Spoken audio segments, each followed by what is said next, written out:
Siku moja Yesu alikuwa amesimama kando ya ziwa Genesareti, na watu wengi walikuwa wamezunguka wakisonga na wakitaka kusikia neno.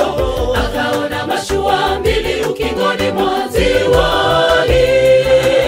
Wavuvi wenyewe walikuwa wametoka wanaosha nyavu zao.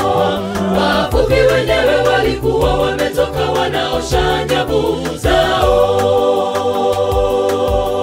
Siku moja Yesu alikuwa amesimama kando ya ziwa Genesareti, na watu wengi walikuwa wamezunguka wakisonga na wakitaka kusikia neno. Akaona mashua mbili ukingoni mwa ziwa hili. Wavuvi wenyewe walikuwa wametoka wanaosha nyavu zao. Wavuvi wenyewe walikuwa wametoka wanaosha nyavu zao. Hata alipokwisha kunena alimwambia Simoni, tweka paka kilindini, mkashushe nyavu zenu mvue samaki. Simoni akamjibu akamwambia, Bwana mkubwa, tumefanya kazi ya kuchosha usiku kucha tusipate kitu, lakini kwa neno lako nitashusha nyavu.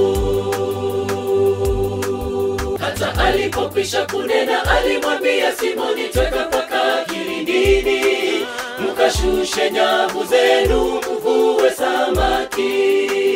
Simoni akamjibu akamwambia, Bwana mkubwa, tumefanya kazi ya kuchosha usiku kucha tusipate kitu, lakini kwa neno lako nitashusha nyavu.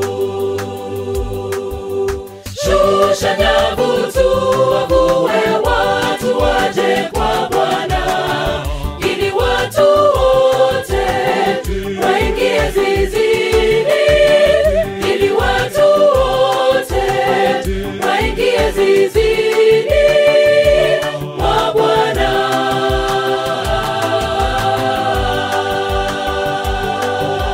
Shusha nyavu tuwavue watu waje kwa Bwana, ili watu wote waingie zizini, ili watu wote waingie zizini mwa Bwana.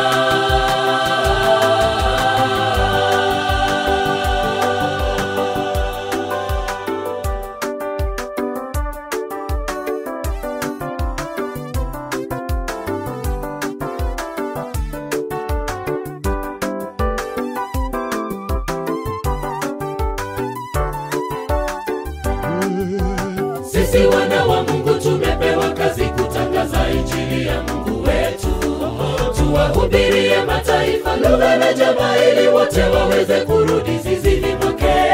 Tuwaite wadogo kwa wakubwa ili wamrudie Mungu, maana hatuna muda, tuharakishe kabla lango halijafungwa. Maana hatuna muda, tuharakishe kabla lango halijafungwa. Sisi wana wa Mungu tumepewa kazi kutangaza injili ya Mungu wetu, tuwahubirie mataifa lugha na jamaa, ili wote waweze kurudi zizini mwake. Tuwaite wadogo